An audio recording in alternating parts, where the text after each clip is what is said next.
Buenas tardes a todos y a todas. En esta parte de la clase vamos a hacer un raconto muy... Uy, pero ahí está mi gatita. Muy superficial de lo que es el texto de Enzo Traverso, que es un texto muy interesante, puesto que plantea una reflexión crítica de lo que es el concepto de totalitarismo, bien, ese que nos desarrollaba Fer en base al texto de Casal y de Babot. Hay que tener en cuenta que esta reflexión crítica trata sobre un concepto que, como bien nos hablaba Fer, desde el punto de vista histórico, surge a inicios del siglo XX y que, según Traverso, experimenta un resurgimiento a partir de la caída del muro de Berlín en 1989 y de la disolución de la URSS, es decir, la Unión de Repúblicas Socialistas Soviéticas, en 1920. Él va a decir también, como para tener una idea a lo largo de que vayan leyendo el texto, de que se trata de un concepto que busca sintetizar un siglo que ha sido sumamente violento, especialmente desde el punto de vista lo que sería la Europa occidental, Estados Unidos especialmente, el norte global, que se podría decir, signado por la violencia, por las llamadas guerras mundiales, como planteaba Fer, y que es planteado esta idea, el totalitarismo, como una antítesis del liberalismo como su anatema total, y que al ver la historia de este concepto, él plantea claramente que el mismo se ha utilizado de dos maneras diferentes a lo largo de del siglo XX. En un primer momento es utilizado principalmente para criticar a los sistemas políticos que dominaron Italia, Alemania y la URSS, específicamente, bueno, sería la Italia fascista, el régimen nazi en Alemania, y lo que sería el estalinismo en la Unión de Repúblicas Socialistas Soviéticas, pero luego de la caída del estalinismo, también extensivo al régimen comunista que estaba en la URSS hasta su caída. Y es justamente luego del estalinismo que, y en el contexto de lo que sería la Guerra Fría, que comienza luego de la Segunda Guerra Mundial, es utilizado de otra forma, ya no tanto como una crítica específicamente al sistema político, sino que es utilizado de forma propagandística, va a decir Traverso, por el, el lado capitalista de la Guerra Fría, bien, por el bloque occidental, y ellos van a utilizar el término totalitarismo para referirse a la URSS en general, y para plantearlo como una apología al orden liberal occidental, como lo conocemos, o como lo plantean ellos, democrático, etcétera, y lo van a plantear así al totalitarismo para usarlo como sinónimo del régimen y del sistema político del bloque oriental, por así decirlo, el bloque comunista, utilizando terminología de la Guerra Fría, para ser más claros en este sentido. Hay que ver también que se plantea al totalitarismo y al contenido del totalitarismo desde dos grandes vertientes, las plantea Traverso. Él plantea inicialmente que desde la teoría del Estado, como bien decía Fer, cuando hablamos de totalitarismo hablamos de un sistema de dominación que es novedoso, que nunca antes se había visto, que no entra en las categorías clásicas que habíamos visto en unidades anteriores, en las primeras unidades. No es un despotismo, no es una democracia, no es una tiranía, no es una aristocracia.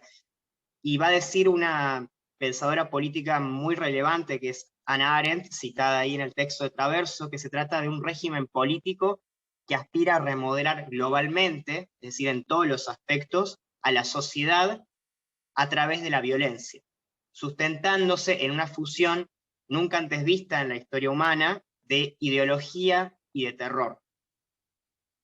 Luego también plantea Traverso que ya no desde la teoría del Estado, sino que más desde la historiografía y desde la sociología política, hay un modelo, una tipología, una forma de pensar al totalitarismo muy conocida, que es la de Friedrich y Brzezinski, que está desarrollada en la página 103. Ellos plantean básicamente un tipo ideal, o sea, cómo sería en forma abstracta el totalitarismo, o sea, un listado de características las cuales podemos controlar o podemos verificar si un determinado régimen político es un totalitarismo. Esas características, yo les dejo, están en la página 103, no me voy a detener en esas para que ustedes las puedan ver más en profundidad cuando vean el texto, pero vamos a seguir avanzando en este sentido, a lo siguiente, que es que se hace una crítica a esta noción de pensar el totalitarismo en tanto tipo ideal. ¿Por qué critica Travers esta idea? Porque sostiene que pensar el totalitarismo en términos de un tipo ideal abstracto, es decir, que pensarlo como un conjunto de características y de tratar de utilizar ese término para englobar tanto al nazismo y al estalinismo, es una forma de achatar las diferencias, de dejar de lado la cuestión histórica, los orígenes, diferentes cuestiones que se presentaron tanto en la Alemania nazi como en la URSS en la época de Stalin, y él va a plantear una serie de diferencias, que esas están desarrolladas en el texto. Él habla de diferencias en la extensión temporal, por ejemplo, la Alemania nazi duró 12 años y el estalinismo duró casi 7 décadas, el estalinismo y la extensión en la construcción de la URSS duró más o menos 7 décadas. Desde el punto de vista de la ideología son muy diferentes los planteamientos del nazismo y del estalinismo, también la formación. Ustedes si recordarán, Hitler accede al poder de forma democrática en elecciones libres, si bien de una forma tumultuosa, pero fue elegido como gobernante de Alemania, como canciller. En tanto, el estalinismo deviene de la revolución, si bien no inmediatamente, pero tiene su origen en una revolución contra la Rusia zarista, contra el zar. Después también plantea la cuestión referida al contenido social, respecto a cuál rol ocupaban las clases dominantes tanto en la Alemania nazi como en la Rusia estalinista. También plantea las diferencias en los tipos de violencia, y principalmente, y es una parte que me parece que no tiene desperdicio en el texto, cuando Traverso cita a Raymond Aro, creo que puse mal, es Aaron, en realidad, disculpen, puse mal es Aaron, Raymond Aron, cuando él plantea que, más allá de todas estas cuestiones, lo que en definitiva plantea la gran diferencia entre un régimen y el otro, y por qué quizás no sea tan bueno simplemente quedarse con la idea abstracta del totalitarismo. Él plantea que la lógica y el objetivo, en definitiva, de cada uno de estos regímenes es diferente. Y acá, bueno, lo sintetizo en la próxima diapositiva con esto que plantea Arendt, que en definitiva el estalinismo es un régimen que utiliza medios irracionales para un fin racional. El estalinismo tiene una lógica, un objetivo en definitiva de tratar de modernizar, de civilizar un país que supuestamente estaba atrasado, que no encajaba en el sistema de producción, etcétera, que tenía un sistema de producción anacrónico, también en su organización social, etcétera. Y plantearon que el estalinismo busca usar medios irracionales para conseguir ese fin racional. Y ahí empieza a explicar esa noción. Y a la inversa, el nazismo utiliza medios racionales, utiliza un sistema burocrático súper aceitado, utiliza el desarrollo de la técnica, la industria, la ciencia, para un fin irracional, que es el exterminio de otros seres humanos en virtud de su raza, entre comillas, estableciendo un grupo racial, por así decirlo, un grupo étnico que es indigno, que es inferior y que debe ser exterminado, y para eso vamos a usar medios racionales. Y entonces él sintetiza la noción, en definitiva, diciendo que el estalinismo lo que busca, en el estalinismo se mata para desarrollar, y va a decir Aron, que es el desarrollo en términos materiales, claro está, para desarrollar la civilización. Es la muerte al servicio de la civilización, para desarrollar una civilización. Y en tanto, el nazismo va a buscar usar la civilización para matar, para exterminar. Ese es el fin último del nazismo. Y plantea también, al final de su texto, Traverso, también citando a Aaron, que me parece como muy interesante, que debe pensarse al totalitarismo en forma crítica, en el sentido de no verlo tanto como una antítesis de la civilización occidental, como su anatema, sino entenderlo como una manifestación patológica de la civilización occidental, como un desvelamiento de su lado oscuro, de su lado más inhumano. Y él llega a este punto porque, especialmente y en el sentido más claro se ve en lo que fue el fenómeno, el trágico suceso que es la Shoah, es decir, el holocausto, la solución final, o sea, la planificación llevada a cabo por la Alemania nazi para el exterminio de millones de personas, tanto judíos, personas con discapacidad, personas homosexuales, gitanos, testigos de Jehová.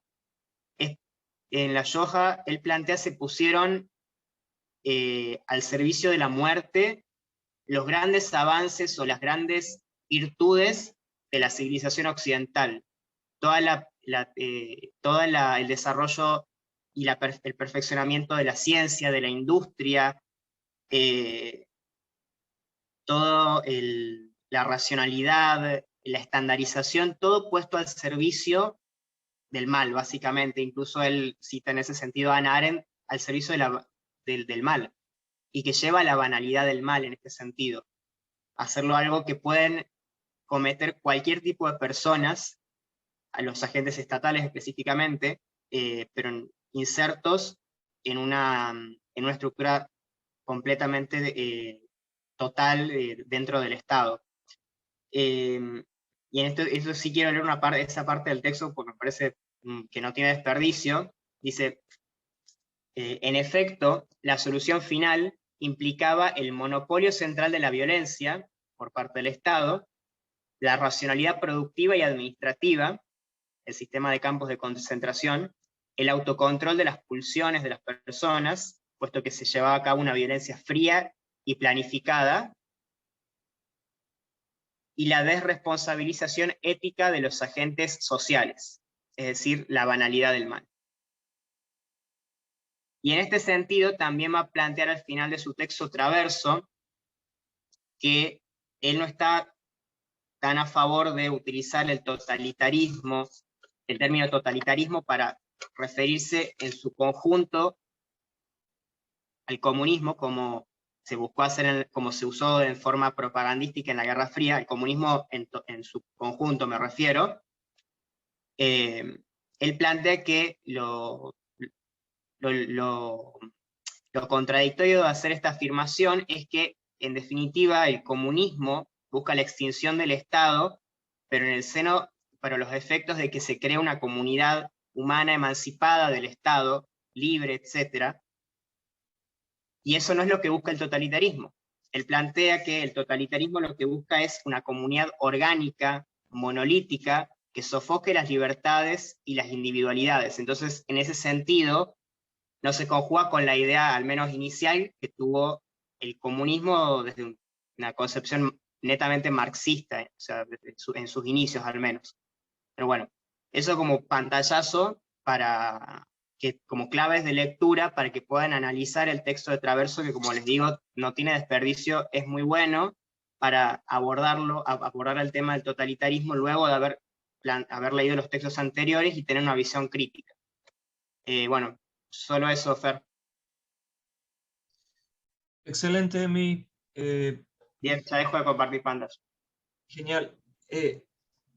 Excelente. Solo aportar a lo que Emi tan claramente explicó, un par solo de aportes a lo que trabajó Emi, me pareció como súper claro. Primero que, en orden a la misma línea que venimos trabajando de pensar que son conceptos polisémicos, el totalitarismo también lo es. Que en esa línea es un concepto que va a incluirse o incorporarse a la teoría política, a la ciencia política, obviamente post Segunda Guerra Mundial. Entonces, es un concepto nuevo, reciente, de la teoría política, que se va como construyendo a partir de estas tipologías, y que, como bien lo explicó Emi, tiene una suerte de tipología ideal, que es cuando los autores se ponen a pensar qué ingredientes básicos, mínimos, debe tener un tipo de gobierno para que adquiera la condición de totalitarismo.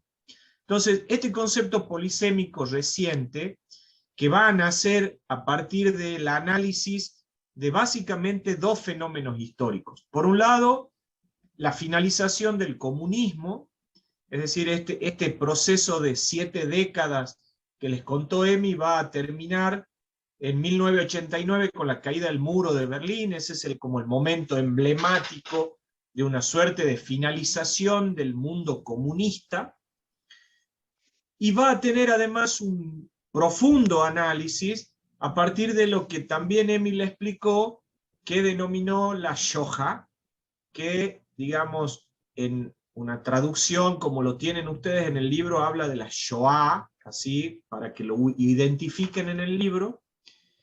La Shoah es, o la Shoah es, en hebreo, la idea de catástrofe.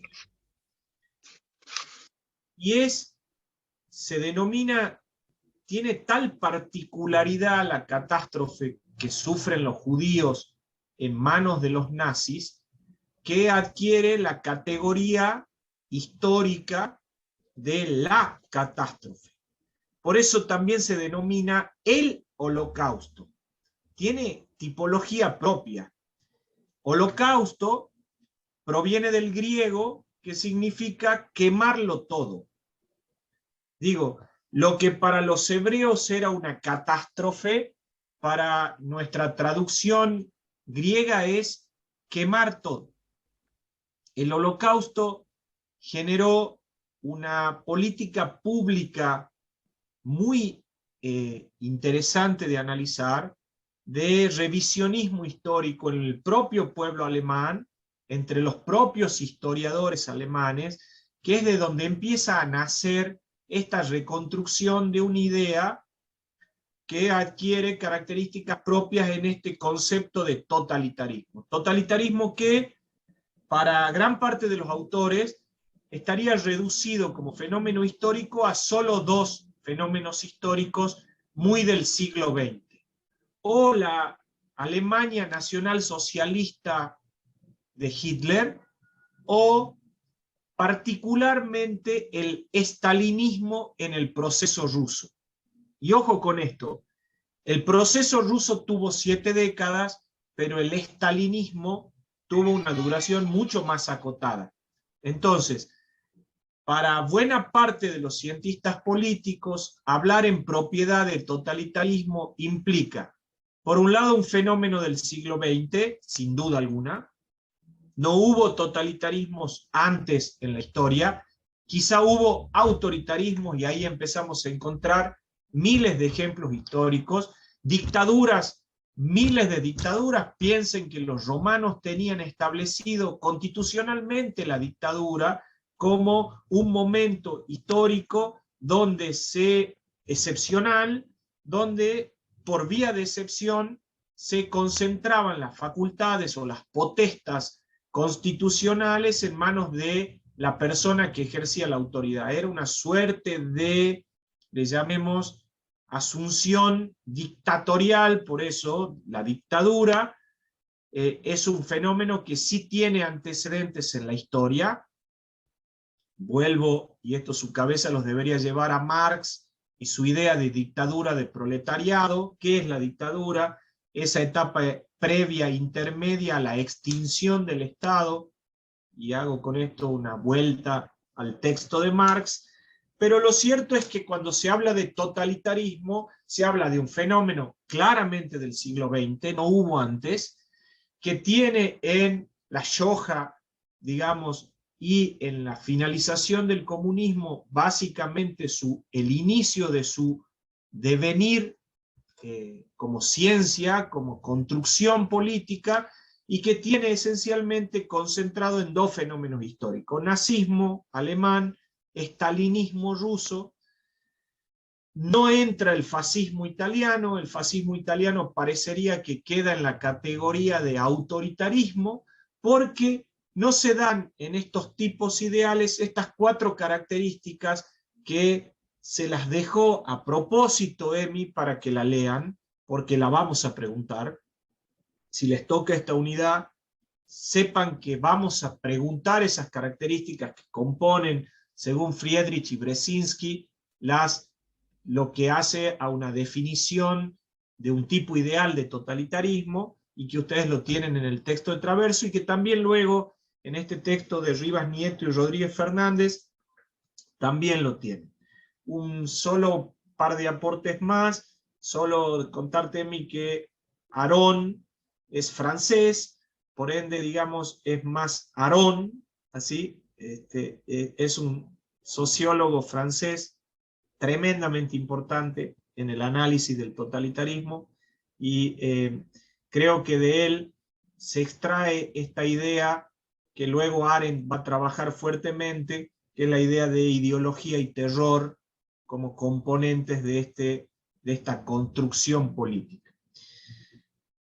Nos resta por terminar, habíamos quedado en trabajar 50 minutos, ya en unos minutos empieza a jugar Argentina con Brasil, me imagino que muchos querrán, como yo, ver ese partido, así que vamos como terminando contándoles algo del texto de Rivas Nieto y Rodríguez Fernández. A ver, el texto va a trabajar otra vez a título comparativo. ¿Qué va a comparar? Va a comparar autoritarismo, totalitarismo, por eso son dos categorías que ya vienen trabajando en los textos anteriores, con un fenómeno muy latinoamericano.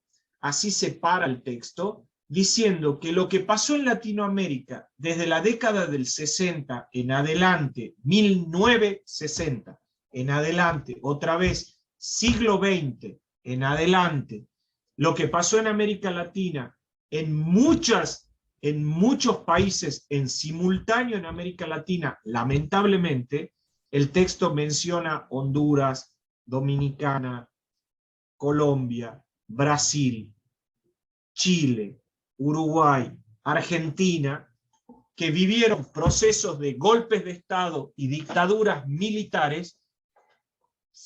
El texto abona la idea que yo comparto de que tiene tales características tan latinoamericanas el proceso que no encaja en la clasificación europea de autoritarismo o totalitarismo. Es como que fuimos, lamentablemente, capaces de inventar una forma de gobierno que muchos denominamos dictadura. De hecho, el juicio a las juntas se sostuvo sobre la idea de una dictadura, pero que estos autores nos traen herramientas para calificarlas con esta idea de la doctrina de la seguridad nacional. Pareciera que fuimos lamentablemente capaces de crear una tipología nueva para la ciencia política a partir de esto que pasó, insisto, desde 1960 en adelante, lamentablemente, en varios países en simultáneo en Latinoamérica. ¿Y cómo se podría clasificar o cualificar ese estado hondamente despótico, como dice el texto? Dicen los autores que analizan este fenómeno latinoamericano que es un concepto confuso. Otra vez, es un concepto polisémico, al que se llega por descarte o por aproximación. ¿Aproximación a qué conceptos? A totalitarismo y a autoritarismo.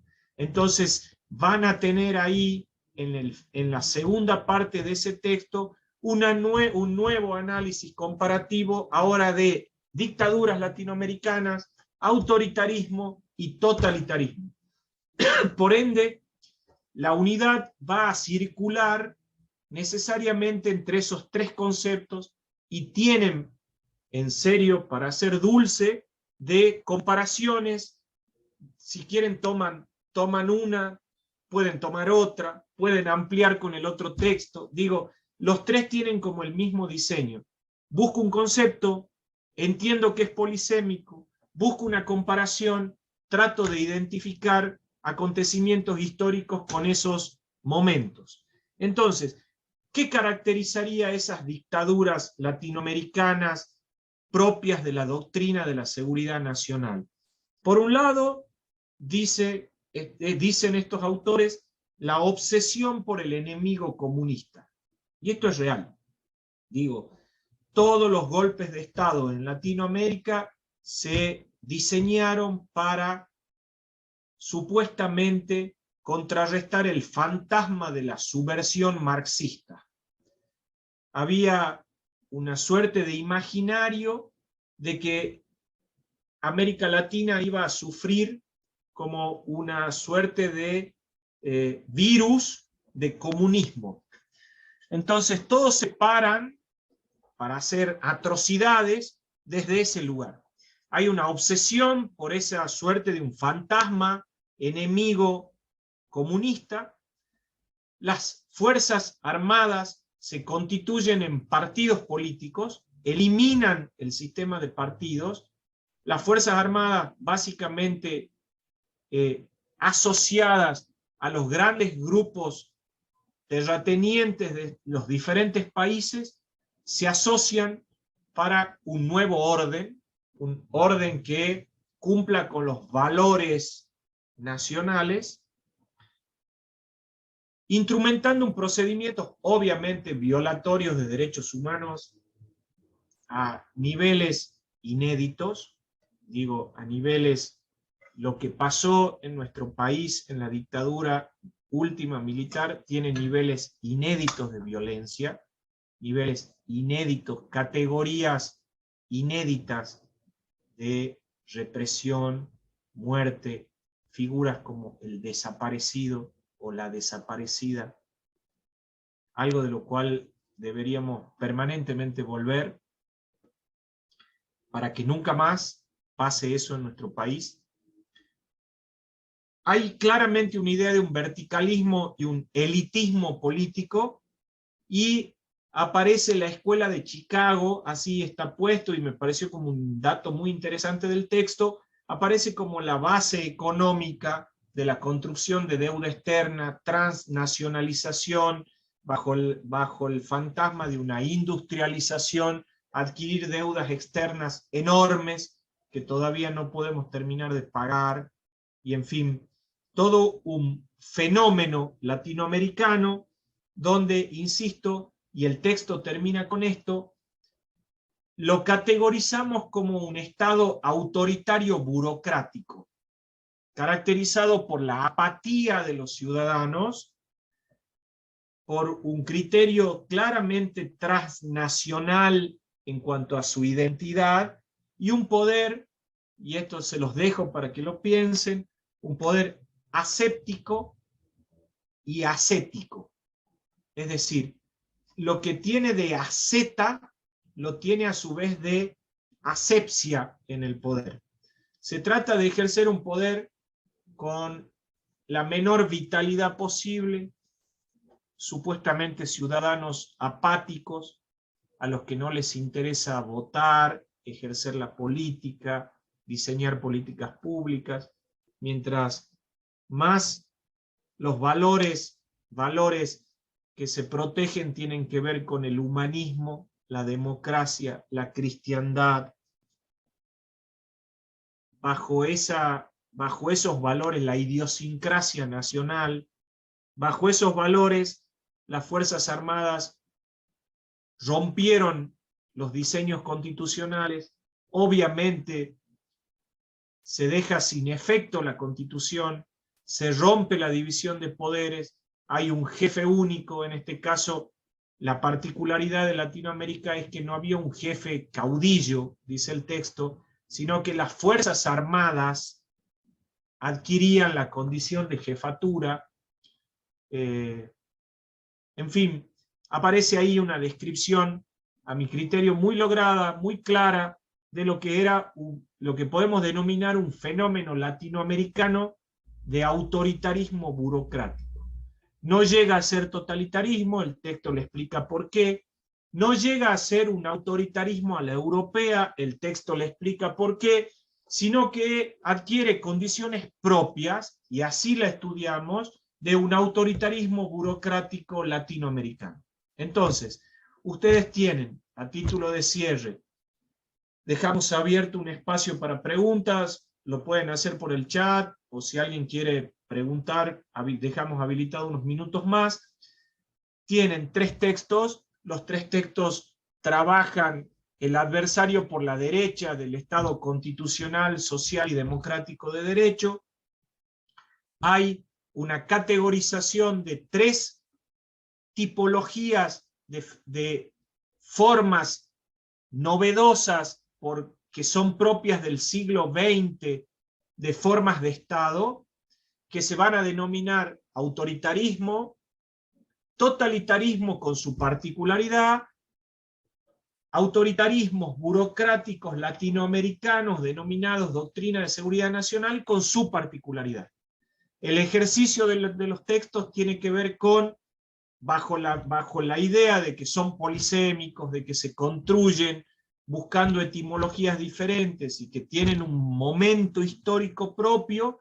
Además de eso, ensaya los 3 textos comparaciones muy interesantes entre unos fenómenos y otros. Entonces tienen en el primer texto de Judith Casal y de Babot un ejercicio comparativo.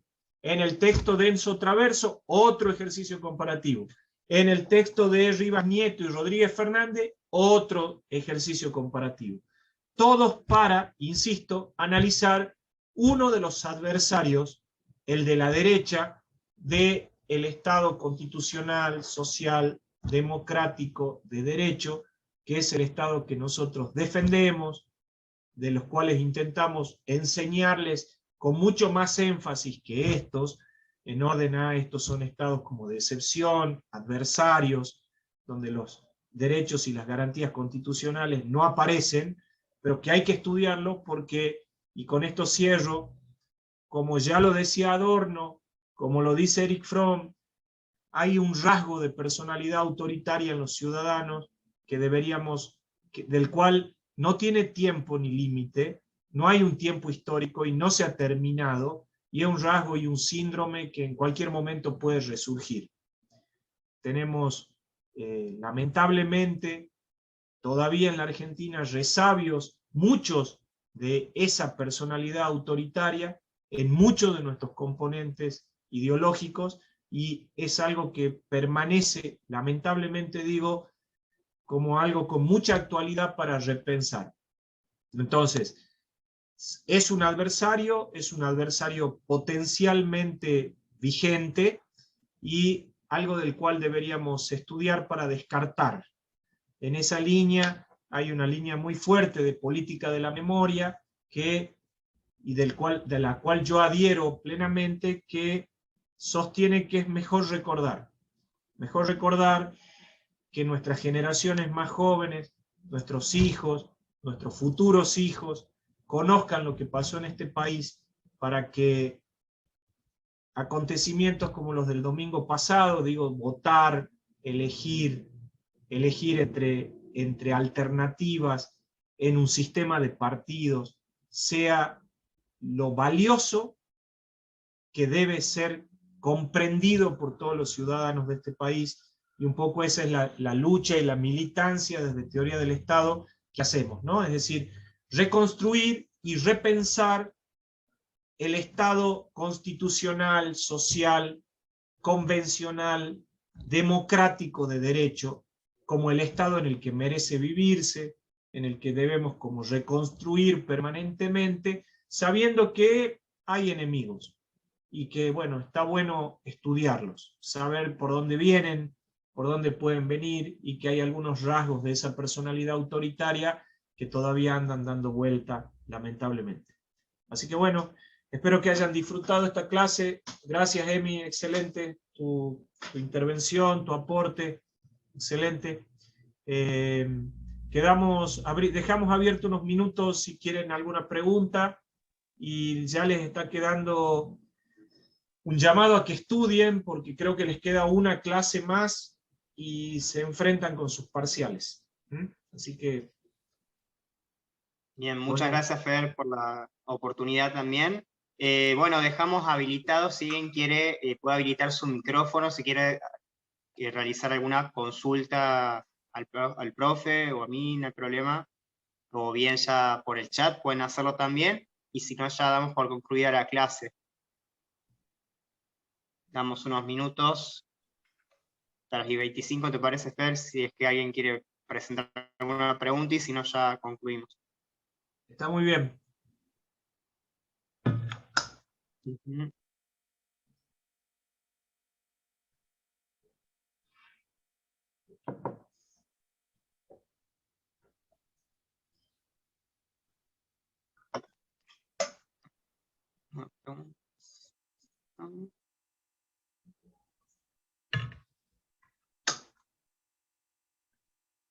Uh-huh. Bien.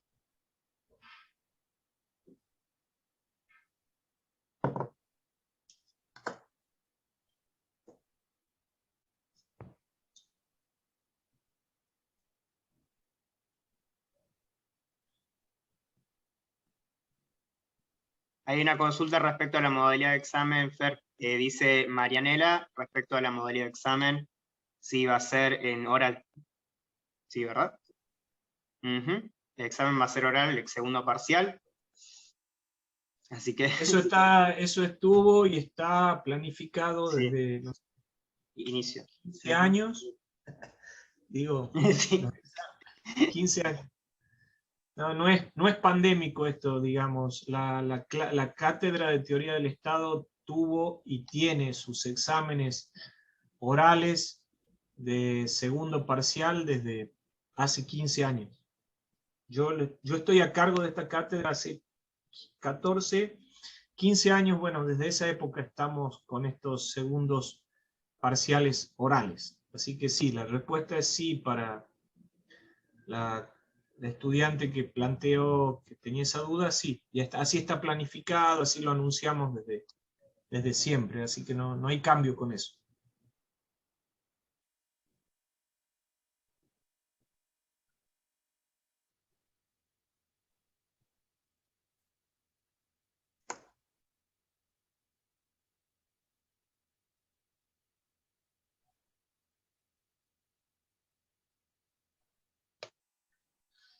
Ahí veo una pregunta que hace Brisa Daniela acerca de qué es necesario que contesten cuando le preguntamos sobre una unidad. Yo creo que amplío tu pregunta, porque lo que planteas es si es necesario decir el nombre de los autores, o el título del texto, o cuál es su tema.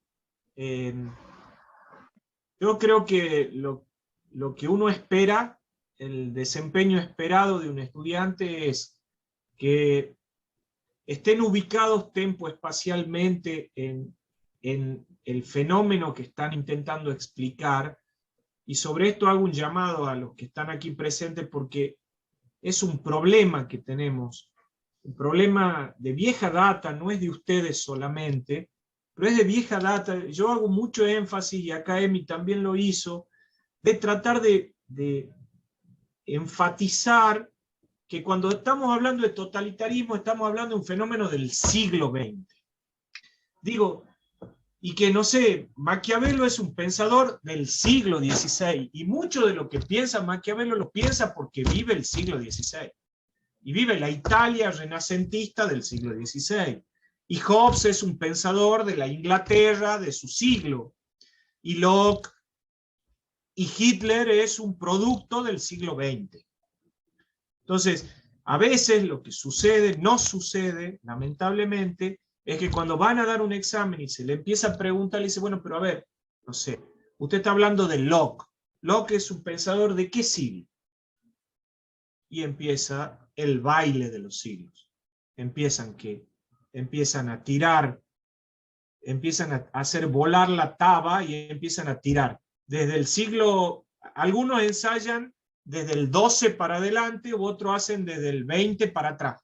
Y entonces empiezan 20, 19, 18, 17, como si fuera un juego de quiniela, a ver hasta dónde le invocan el siglo. Entonces, lo que esperamos de ustedes tiene que ver más con, no tanto el nombre del autor o autora, si no saben Judith Casali de Babot, nadie le va a meter, nadie lo va a aplazar por eso. Ahora, si ustedes me dicen que el nazismo es un fenómeno del siglo XIII, y bueno, probablemente se termine el examen. Nos veremos en la próxima, porque no se admite esa imprecisión.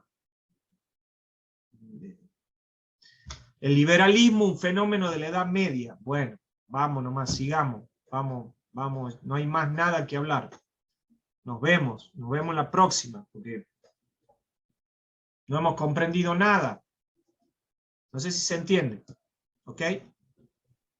Sí, creo que estuvo súper claro, Fer. Es importantísimo esto, más cuando estamos en oral, o sea, a veces también el hecho para poder captar las ideas, de leer los textos, muchas veces el hecho de saber la historia, de interiorizarse en ese sentido, suma para que uno pueda comprender las ideas en definitiva, o sea, no tratar de memorizar y justamente de memorizar sin entender, y las ideas que se desarrollan en los textos se van a comprender más fácilmente conociendo la historia. O sea, no se puede saber, no sé, nazismo o totalitarismo si no saben quién es Hitler, si no saben qué es lo que sucedió en Alemania nazi, en la Rusia stalinista. O sea, es una condición necesaria que sepan esa base histórica, al menos que se la ve en los propios textos, y si tienen idea se puede buscar en internet y es súper claro. No es que le vamos a pedir que nos desarrollen una enciclopedia entera, pero tener los conocimientos básicos y también saber que esos conocimientos básicos de los procesos históricos les van a servir para comprender las ideas políticas, en definitiva, que se desarrollan en los textos de la cátedra. Fer, hay una otra consulta respecto, bueno, del sorteo de bolillas en el examen. Si es por sorteo de bolillas, se sigue usando el mismo sistema que usamos siempre, o querés desarrollarlo más vos respecto de eso. Normalmente cada equipo de cátedra, cada equipo de comisión va desarrollando su esquema, pero obviamente todos tienen que ver por la cantidad que tenemos. Normalmente hacemos coloquios donde le sorteamos a un grupo, que eso está por determinar de acuerdo a la cantidad. A un grupo le sorteamos 2 unidades y trabajan sobre esas 2, sí, a título de coloquio. A título de coloquio y sin asaltos. Digo, es muy también feo verlos cómo se intentan asaltar, porque yo sé la pregunta que le acaban de hacer al compañero, quieren contestar. Bueno, eso no se hace, no, eso no va así. La que te tocó, contestás. No contestás vos, sigue el que sigue y le hacen otra pregunta y así vamos. Pero se reduce a lo del sorteo. Ahí vi un mensaje de Isaura que dice: podemos decir que la dictadura que sufrió Argentina es un autoritarismo burocrático porque fue empleado por una fuerza militar y fue en contra de la reorganización nacional y movimientos de izquierda. A ver, yo diría que si tomamos el texto de Rivas Nieto y Rodríguez Fernández, está bastante claro que a tu primera afirmación es correcta. O sea, lo que sufrió Argentina, ¿cuándo? ¿Dónde? ¿En qué momento? Digo, desde la década del 60 para adelante, en el golpe de Estado, sobre todo el golpe de Estado del 1976 hasta el 83, que se recupera la instancia democrática en este país, ese golpe de Estado funesto, eso sí puede ser denominado un autoritarismo burocrático en la categorización que están haciendo estos autores de doctrina de seguridad nacional. Ahora, la parte que dices porque fue empleado por una fuerza militar, sí. Y ahora, lo otro de fue en contra de la reorganización nacional, no entiendo, y lo de movimientos de izquierda, no entiendo. Si lo que quieres decir con eso es que se adjudicaron el poder por un golpe de Estado bajo la idea de tener un supuesto enemigo ficticio comunista para romper la subversión, bueno, necesitaría un poco más de desarrollo. Y lo de la reorganización nacional no lo entiendo. ¿Ok? Claro, importante ahí, Isaura, la estudiante que plantea la consulta, estos autoritarismos no fueron en contra de una reorganización nacional, sino que justamente la idea son justamente los procesos de reorganización nacional, es la idea de estos autoritarismos. Ellos van en contra de los movimientos, de esta idea de los movimientos de izquierda, como la plantea Fer, como un virus que se expande, que va como corromper las sociedades occidentales, ¿me entendés? Y seguían para reordenar, o sea, como esa idea de que hay algo que está por desordenar, entonces vamos a reordenar, vamos a poner orden, por así decirlo. O sea, no confundir esa cuestión.